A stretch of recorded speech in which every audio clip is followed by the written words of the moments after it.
आप बताइए बालक कि सबसे पहले कि ये जो भारत है, इस भारत का सारा सबके सब पॉइंट बताइएगा, सबसे लास्ट कौन सा है। आप मुझे बताइए भूमि के आधार पर दक्षिण भाग का सबसे लास्ट पॉइंट क्या है? भूमि केप कैमोरीन। अगर आपसे पूछा जाए भूमि आधार को हटा करके नीचे अगर दक्षिण भारत का सबसे लास्ट पॉइंट बोले तो क्या? इंदिरा पॉइंट। कोई दिक्कत है? इंदिरा पॉइंट जो है, इंदिरा पॉइंट इक्वेटर लाइन के बीच कितना किलोमीटर है? 876 किलोमीटर है। कितना है? 876 किलोमीटर है। दूसरा क्वेश्चन आपसे ये बना कि उत्तर भारत में सबसे लास्ट पॉइंट्स क्या है? इंदिरा कॉल। इंदिरा कॉल कहाँ है? जम्मू कश्मीर। और आप बताइए पूर्वी इलाका में सबसे लास्ट छोर कहाँ है? किबुथुआ। किबुथु कहाँ है? अरुणाचल प्रदेश। और बताइए सबसे पश्चिम वाला सबसे लास्ट भाग कौन सा है? बहुत अच्छा। अगर आपसे पूछा जाएगा कि हमारे भारत में सिर्फ जलीय क्षेत्र से, कौन सा? जलीय और स्थलीय क्षेत्र से कितने देश कनेक्ट होते हैं? जलीय और स्थलीय देश से कितने देश कनेक्ट होते हैं? जल से और स्थल से। पहले पूरा सुना कीजिएगा फिर आंसर बार मारा कीजिएगा। जल और स्थल दोनों से कनेक्ट करते हो, सिर्फ जलीय से नहीं, जल स्थल दोनों से। क्या पाकिस्तान है? क्या श्रीलंका है? क्या बांग्लादेश है?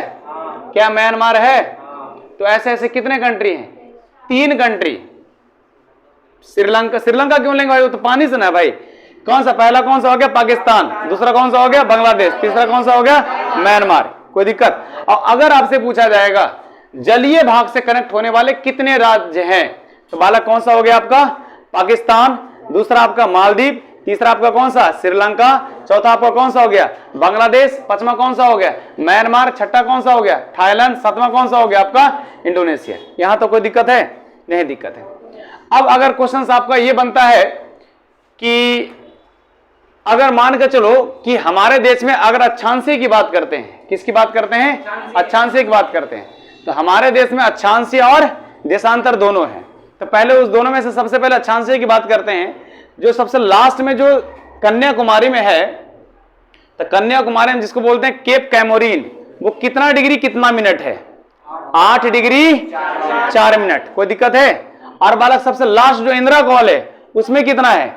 37 डिग्री 5 मिनट। 37 degree 5 minute. थोड़ा ध्यान रखिए, 5 मिनट या 6 मिनट होगा, आगे पीछे देख लीजिए। 6 मिनट। 37 degree 6 minute. यहां तक कोई दिक्कत है? नहीं। क्वेश्चन ये बनता है कि इसमें से सबसे बड़ा ये कौन सा लाइन हुआ आपका? ये पूरा का पूरा अक्षांशीय हुआ। कौन सा हुआ? ये पूरा पूरा। इसमें से सबसे बड़ा अक्षांशीय कौन सा है आपका? सबसे बड़ा अक्षांशीय कौन सा है? Equator line. पूरे वर्ल्ड को क्या करता है? 2 भागों में बांटता है। और अगर आपसे क्वेश्चन ये पूछा जाएगा कि बताइए इसमें से कौन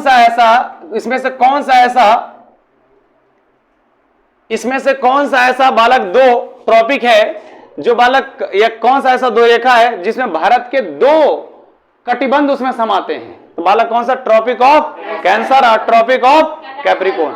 इसको बालक क्या कहते हैं हम? कर्क रेखा। इसको क्या कहते हैं हम? मकर रेखा।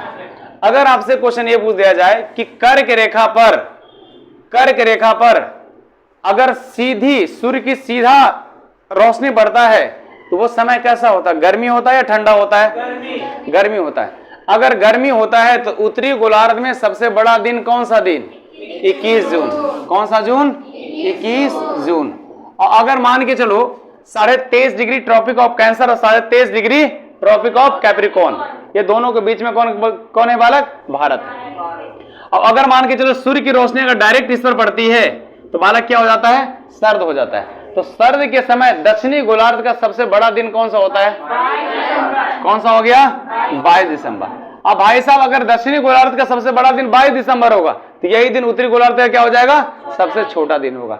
अगर उत्तरी गोलार्ध का सबसे बड़ा दिन बालक 21 दिन हुआ तो दक्षिणी गोलार्ध का सबसे छोटा दिन कौन सा हो जाएगा? 21 दिन होगा। कौन सा ऐसा 2 दिन है जो 2 दिन बालक दिन और रात बराबर होते हैं? 23 सितंबर और कितना? 21 कितना? 21 मार्च। इसमें क्या होता है? दिन और रात क्या होता है? बराबर होता है।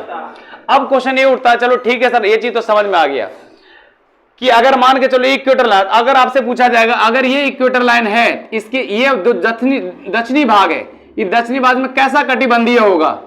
उष्ण कटिबंधीय होगा। अगर उष्ण कटिबंधीय होगा और बालक ये ऊपर वाला जो है ये क्या होगा? हाँ, उपोष्ण कटिबंधीय। क्या हो जाएगा? उपोष्ण कटिबंधीय। इसलिए भारत को बोल सकते हैं ना उष्ण उपोष्ण कटिबंधीय क्षेत्र के अंतर्गत में भारत आता है। ये पहला। तो बालक अगर मान के चलो अगर यहाँ दक्षिण भारत में चंदन होता है, क्या चंदन की लकड़ी जम्मू कश्मीर में होगा? अगर जम्मू में देवदार होता है तो क्या दक्षिण भारत में देवदार होगा? तो ध्यान रखिएगा, दोनों क्लाइमेट, जितना क्लाइमेट ऊपर जाते जाइए बालक उतना लोग गोरे मिलते जाएंगे आपको। दक्षिण साइड नीचे जाते जाइए बालक उतना ही लोग काले मिलते जाएंगे। तो क्वेश्चन ये बनता है कि ट्रॉपिक ऑफ कैंसर कितने देशों से होकर के गुजरता है? 16 देशों से होकर गुजरता है। विषुवत रेखा कितने देशों से होकर गुजरता है? 12 देशों से होकर गुजरता है। आप बताए ट्रॉपिक ऑफ कैप्रिकॉर्न कितने देशों से होकर गुजरता है? 10 देशों से होकर गुजरता है। यहां तक कोई दिक्कत है? नहीं। पहले इंडिया लेवल पर देख लेते हैं कि ट्रॉपिक ऑफ जो कैंसर है तो क्या गुजरात से होकर गुजरता है? क्या राजस्थान से होकर गुजरता है? क्या मध्य प्रदेश से होकर गुजरता है? एकदम सिस्टमैटिक ढंग से याद रखिएगा। क्या छत्तीसगढ़ से होकर गुजरता है? क्या झारखंड से होकर गुजरता है? तो झारखंड के रांची शहर उसी पर बसा ही है। क्या आप मुझे बताइए पश्चिम बंगाल से होकर गुजरता है? क्या आप मुझे बताइए बांग्लादेश से होकर गुजरता है? क्या त्रिपुरा से होकर गुजरता है? क्या मिजोरम से होकर गुजरता है? तो ऐसे ऐसे करते हुए बालक देखिए कहां साइड, देखिए ये रहा 23.5 डिग्री, ये देखिए यहां से होते हुए बालक क्या कर देता है? ये निकल जाता है। ये देखिए तिरछा तिरछा। अगर आपसे क्वेश्चन ये बनेगा कि ये जो विषुवत रेखा है, ये जो विषुवत रेखा है, ये तो विषुवत रेखा कहां कहां से होकर गुजरता है? क्या कोलंबिया से होकर गुजरता है? ये रहा कोलंबिया। क्या ब्राजील से होकर गुजरता है? क्या कांगो रिपब्लिक से होकर गुजरता है?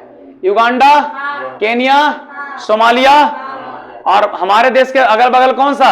मालदीव, और यही पेपर का क्वेश्चन, मालदीव और इंडोनेशिया से होकर गुजरता है। और इधर बालक कौन सा? किरिबाथु। कौन सा? किरिबाथु से होकर गुजरता है। इतना क्वेश्चन बनता है बालक किससे? आपका इक्वेटर लाइन से क्वेश्चन आपका बनेगा। ठीक, अब मुझे बताइए बालक क्वेश्चन ये बनता है कि अगर इधर विषुवत रेखा है, अगर क्या है? ये विषुवत रेखा है। अगर ये विषुवत रेखा है तो स्वाभाविक बात है बालक, अगर सूर्य की रोशनी अगर मकर पर पड़ेगा तो बालक ऊपर वाला एरिया क्या हो जाएगा? ठंडा। ऊपर वाला एरिया क्या हो जाएगा? ठंडा। और अगर मान के चलो कर्क रेखा पर सूर्य की रोशनी पड़ा तो बालक उत्तर भारत क्या हो जाएगा? पूरा गर्म। और एक चीज बताओ, हवा कितने तरह से होते हैं? 2 तरह से ना। एक हवा बालक कौन सा? इधर से, इधर से जो हवा उठता बालक कौन सा होता है? इसको ठंडा हवा, इसको बोलते हैं, कभी नाम सुने पश्चिमी विक्षोभ? बिन मौसम के बालक क्लाइमेट चेंज कर देता है। दिस इज द कॉल विक्षोभ। विक्षोभ को क्या बोलते हैं? डिस्टरबेंस। जैसे गर्मी चल रहा है, आगे बरसात चल रहा है, आगे ठंडा चल रहा है, आगे गर्मी तो नहीं आएगा, क्योंकि बालक पश्चिम विक्षोभ से बालक देखो ना इधर से निकलता है। अटलांटिक ओशियन है, अटलांटिक ओशियन से होते हुए भूमध्य सागर होते हुए बालक इराक होते हुए ईरान होते हुए अफगानिस्तान पाकिस्तान होते हुए कहां एंट्री करता है? भारत। अब भारत में जब एंट्री करता है, भारत के बाहर उस पर जाता है? नहीं बालक, बीच में क्या है? आपका हिमालय। देखो ये वाला जो रूस वाला इलाका है, जो बीच में बालक कौन सा है? यूराल जो पर्वत है। ये पर्वत की हवा कौन रोकता है? यूराल पर्वत। और अगर मानकर चलो गलती से अगर इधर साइड हवा आता है, थोड़ा तिरछा हवा आता है ना, कोई ऐसा थोड़ा ना कि बालक तिरछे हवा इधर जाता है और हवा इधर आता है। हवा कहीं भी जा सकता है। आप मुझे बताओ इधर कौन रोकता है इसको? अगर हिमालय नहीं होता तो क्या होता? हमारा देश बिल्कुल ठंडा होता। अगर हमारा देश ठंडा होता तो आबादी क्या होता? कम होता। हमारे देश में ठंडा है, गर्म है, तो बालक आबादी ज्यादा है। आप बताओ अगर मान के चलो कोई भी, जहां भी कोई भी समुद्र में जहां पर गर्म जलधारा हो, ठंडी जलधारा हो, वहां मिलता है, तो वहां पर सबसे ज्यादा क्या पनपते हैं? मछली। तमिलनाडु वाले एरिया में भारत में सबसे ज्यादा मछली पनपता है, ये वाला एरिया में सबसे ज्यादा। और बालक ये वाला एरिया में कौन सा? न्यू फॉलैंड के जस्ट बगल में, यहां पर सबसे ज्यादा मछली पनपता है।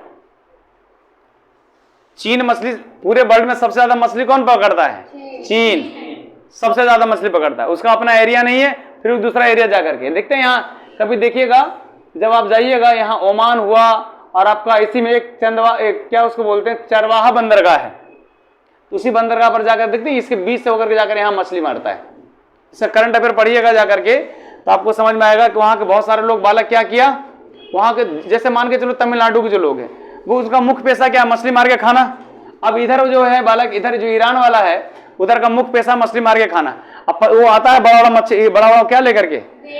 बड़ा बड़ा शिप लेकर आता है, एक बार बालक डालता है, पूरा मछली लेकर के बाहर निकल जाता है। बालक वहां के लोग क्या हो जाए, भूखे रहेंगे नहीं रहेंगे जी।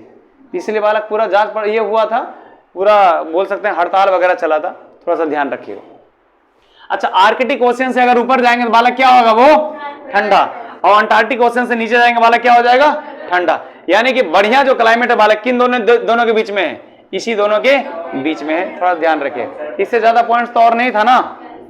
चलिए बालक बंद कर दे छोटे।